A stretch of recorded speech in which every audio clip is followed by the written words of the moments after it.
അല്ലേ? നമ്മളെല്ലാവരും ഓരോരോ ഡിസൈനിലുള്ള അല്ലെങ്കിൽ വ്യത്യസ്ത രൂപത്തിലുള്ള ഡിസൈനുകൾ എന്ന് പറയുമ്പോൾ അതിൽ ഒരുപാടുണ്ട് അല്ലേ?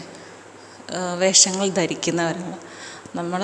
ഏതാണോ നമ്മൾ പോകുന്ന ആ ഒരു സന്ദർഭം, അതായത് ഏത് ചടങ്ങിനാണ് പോകുന്നത് ആ ചടങ്ങിന് അനുയോജ്യമായ വസ്ത്രങ്ങൾ ധരിക്കുന്നവരുണ്ട്. എന്തായാലും ഈ വസ്ത്രം നമ്മളുടെ കയ്യിലേക്ക് എത്തുന്നത് വളരെയധികം കാര്യങ്ങളിലൂടെയാണ്. അതായത് നമ്മളിപ്പോൾ ഒരു കടയിൽ പോകുന്നു, നമ്മൾ തുണി വാങ്ങിക്കുന്നത് എന്തിനു വേണ്ടിയാണ്? നമ്മളുടെ ഇഷ്ടാനുസരണം തയ്ച്ച് ഉപയോഗിക്കാൻ വേണ്ടിയിട്ടാണ്. അപ്പോൾ നമ്മൾ വസ്ത്രം അല്ലാതെ തയ്ച്ചത് വാങ്ങിക്കുന്നവരുമുണ്ട്. അത് ഓരോരുത്തരുടെയും ഇഷ്ടമാണല്ലേ? കാരണം എൻ്റെ ശരീരത്തിന് ഏറ്റവും പെർഫെക്റ്റായിട്ടിരിക്കുന്ന അല്ലെങ്കിൽ എനിക്കിഷ്ടമുള്ള രീതിയിൽ തയ്ച്ച വസ്ത്രം മാത്രമേ ഞാൻ ധരിക്കൂ എന്നുള്ളവർക്ക് അങ്ങനെ തുണിയെടുത്ത് തയ്ച്ച് എടുക്കാം. ഈ തുണിക്കൊപ്പം നമ്മൾ നൂല് വാങ്ങിക്കാറുണ്ടോ? ഉണ്ടോ? നമ്മൾ ഒരു കടയിൽ പോയി തുണിയാണ് വാങ്ങിക്കുന്നത്, പക്ഷെ നൂല് തരുന്നത് ആരാണ്?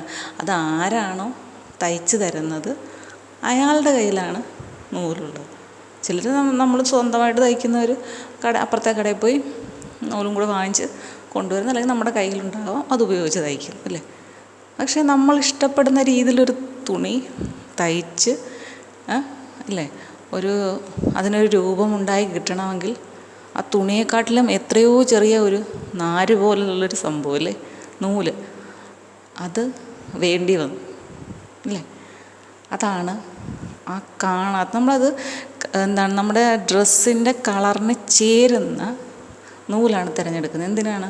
ആ നൂല് ആ ഡ്രസ്സിലൂടെ പോയത് കാണരുത് എന്ന് പറഞ്ഞിട്ട്. അത്രയും പെർഫെക്റ്റായിട്ടിരിക്കണം. ചിലതുണ്ട് നൂല് ഹൈലൈറ്റ് ചെയ്ത് വരുന്ന ഡ്രസ്സുകളൊക്കെ ഉണ്ട്, അതും മറ്റൊരു ഫാഷൻ.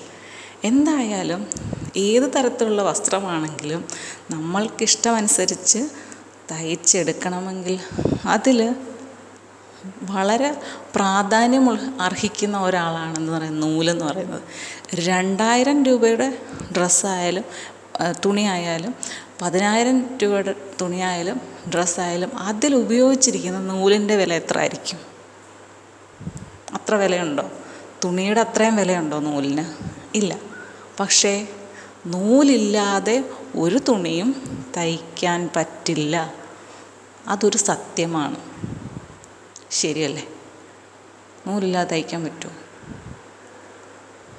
അതുമാത്രമല്ല, നമ്മളൊരു ഡ്രസ്സ് വാങ്ങിച്ച് കുറച്ച് നാളിന് ശേഷം അതിലെവിടെയെങ്കിലും ഒരു നൂല് പൊട്ടിപ്പോയാൽ നമുക്ക് ആ ഡ്രസ്സ് ഇടാൻ കംഫർട്ടായിരിക്കുമോ?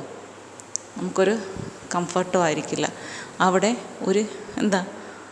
ആ നൂല് പൊട്ടിയെടുത്ത് ഒരു ദ്വാരമുണ്ടാവുകയാണ്.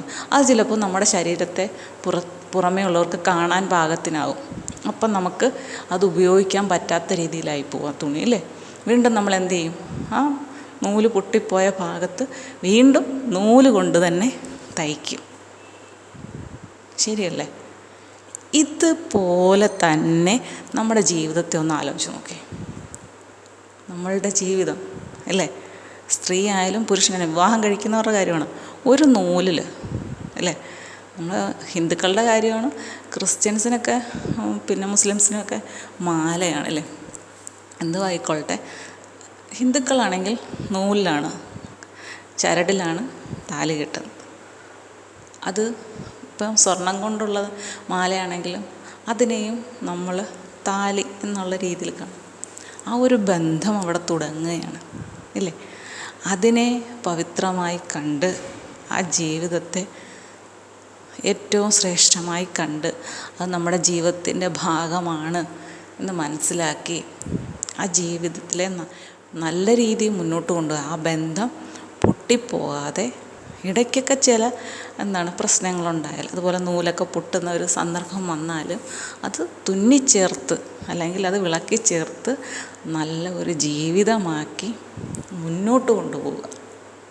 നമുക്കിഷ്ടമുള്ള രീതിയിൽ നമ്മുടെ ജീവിതത്തെ നമ്മൾ നിർമ്മിച്ചെടുക്കുക. അല്ലേ? നമുക്കിഷ്ടമുള്ള ഡ്രസ്സ് നമ്മൾ ഇഷ്ടാനുസരണം പറഞ്ഞ് തയ്ച്ച് നമ്മൾ ഇട്ട് നമ്മൾ എത്ര സന്തോഷത്തോടു കൂടി നടക്കുന്നു, അതേപോലെ തന്നെ നമ്മൾ വിചാരിച്ചാൽ നമ്മളുടെ ജീവിതവും ഇതുപോലെ ഭംഗിയുള്ള രീതിയിൽ ആക്കി കൊണ്ട് നടക്കുവാനും ആ ജീവിതം ആസ്വദിക്കുവാനും നമുക്ക് തീർച്ചയായിട്ടും കഴിയും. ശരിയല്ലേ?